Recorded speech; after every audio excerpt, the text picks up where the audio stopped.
Even 2 seconds isn't enough if you're travelling at high speeds or in poor conditions.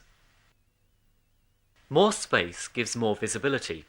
For example, if you want to overtake a lorry, then hang back so that you can see past it and decide if it's safe.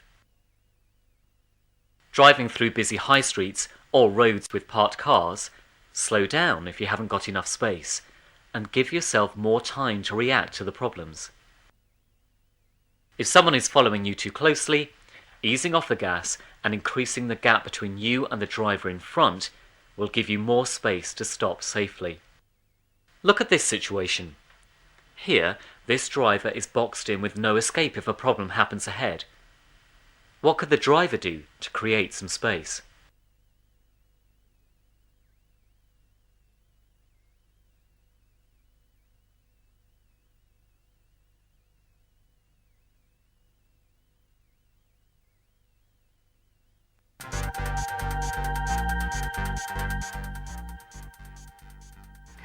At all times, make sure that you're visible, and make sure that no one can mistake your intentions. Make proper use of your signals, lights, brake lights, indicators and horn. Look how much easier it is to notice the car with its lights on early. Remember, you should only use your horn to warn somebody else of your presence. Blasting the horn when you're annoyed won't achieve anything and could lead to an accident. Flash the headlights if you know the horn can't be heard on high-speed roads to warn you are there. Your brake lights warn other drivers that you're slowing down. If you check your mirror before braking, you can decide how early to warn the driver behind. In traffic queues at night, remember your brake lights can dazzle the driver behind, so use the handbrake instead. Indicators warn others that you intend to change direction. The longer you leave them on, the more chance you give others to react. Indicators are of no use if you signal and move at the same time. So make sure you check your mirrors first, so that you can decide when it is safe to signal. And remember that the speed and position of your vehicle also helps you to be seen. You signal and then start slowing down, and this confirms to other traffic that you are going to take the next road on the left. Or you indicate right and adjust your position by moving over towards the centre of the road, confirming to others that you intend turning right. In this next sequence, watch the drivers approaching and going around the roundabout. How many are positioned and signalling correctly?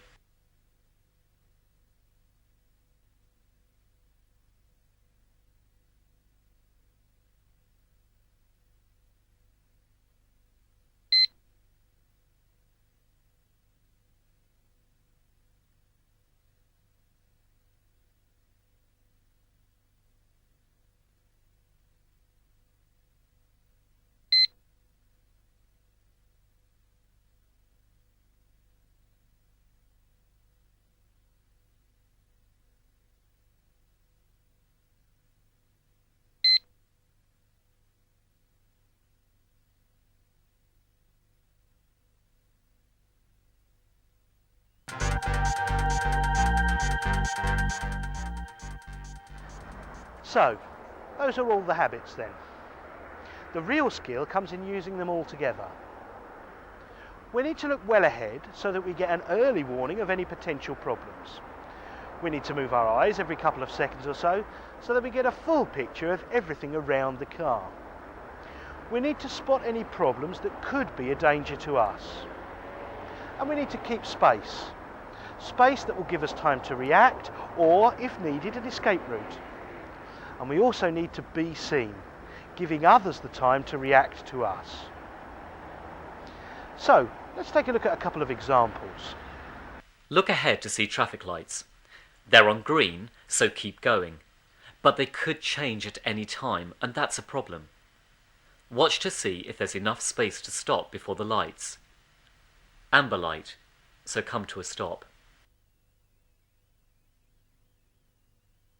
Before overtaking, look well ahead to see if there's enough space and no problems ahead. Move your eyes to the side and into the mirrors so you know all around the car is clear. Signal so others know what you intend to do, and move out when they've had time to react. So, remember the 5 habits.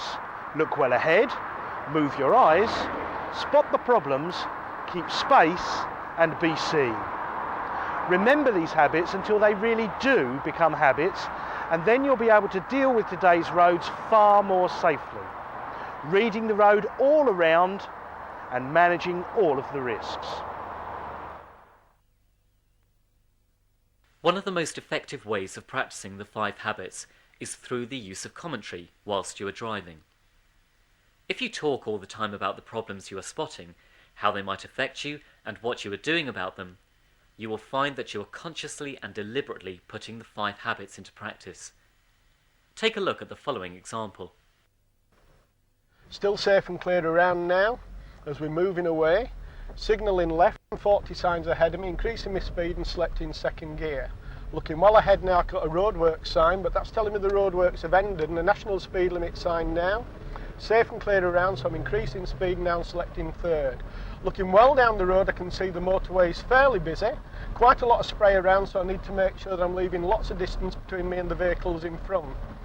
Looking in my mirrors now, looking over to the right, giving a signal, watching for any vehicles that are on my right hand side so I can actually join the flow of traffic. There is a white van coming down the right hand side, but it's not creating a problem. This lane actually joins the motorway, so I don't need to move out. Increasing my speed slightly now and selecting 5th gear.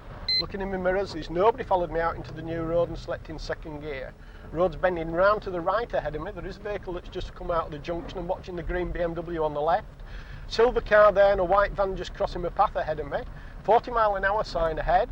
Still safe and clear behind, even though the green BMW has pulled out. A little bit more acceleration now to get us up towards 40 mile an hour and selecting 4th. Looking well ahead of me now, the road still is wet. It's not seem as misty on here because of the spray. Road's going slightly downhill ahead of me. There is a red van ahead, but not creating a problem at this moment in time.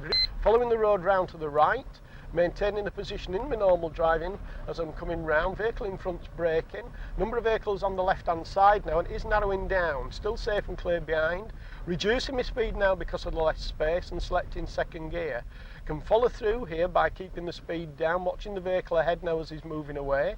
After that vehicle now, because I kept my speed down, I can move straight into a good position to pass these stationary vehicles, being aware that pedestrians could step out or any doors may open, watching the pedestrian on the left hand side, giving him good clearance now to let him open his door. Looking well ahead of me, I can see there's a 40 mile an hour sign. As I get towards that, I can see there's a white van behind me that's not creating me a problem as such, so as soon as I get to the 40 mile an hour sign, I can gradually increase my speed. I've got a warning sign on the left hand side telling me that there could be flood water here, and I've got a roundabout. I can see the flood water ahead, and I'm going to be turning right at the roundabout. Okay, so I'm reducing my speed for the flood now, just gently going through it and indicating right to tell people where I'm going. Looking at the roundabout, there's quite a lot of activity in a vehicle coming to the right. Selecting 1st gear now, watching the vehicles that are coming from the right hand side. Looking well ahead, I've got a vehicle parked on the left hand side with the left indicator on and a garage on the right, and I've got a roundabout ahead and I'm going to be following the road ahead at the roundabout. Red cars drop back a little bit more now. As I'm coming up to the roundabout, can't really see to both sides because it's fairly closed and watching the pedestrian in the middle of the road. Over the other side of the roundabout, I can see that it's actually a national speed limit sign. Looking at the roundabout now, there's a vehicle coming from the right hand side. After that car it's clear, so I can emerge onto the roundabout selecting 2nd gear. Signalling left now to leave the roundabout. The red car's followed me all the way through, so I'm increasing my speed now and selecting 3rd gear. I can see another school crossing patrol warning sign on the right hand side, and the road's bending round to the left. Got a red car ahead of me, not creating a problem, is a good distance, and the red car behind me now has actually dropped back. Looks as though the red car in front's turning left and we're following the road ahead at the roundabout. Looks as though I'm in the right lane. Can't really see to the right hand side at the moment, so reducing my speed. Selecting 2nd gear, looking to the right, it is clear so I can emerge straight out onto the roundabout, maintaining a position. Signalling left now, watching the red car that's behind me. It's following me through, so increasing my speed a little bit more and selecting 3rd gear. Commentary, or putting your thoughts into words, helps prevent you from driving on automatic pilot because it forces you to look well ahead and move your eyes to spot or perceive the problems, evaluate how they might affect you, and respond by checking your mirrors and adjusting your speed or position accordingly. to keep space and be seen.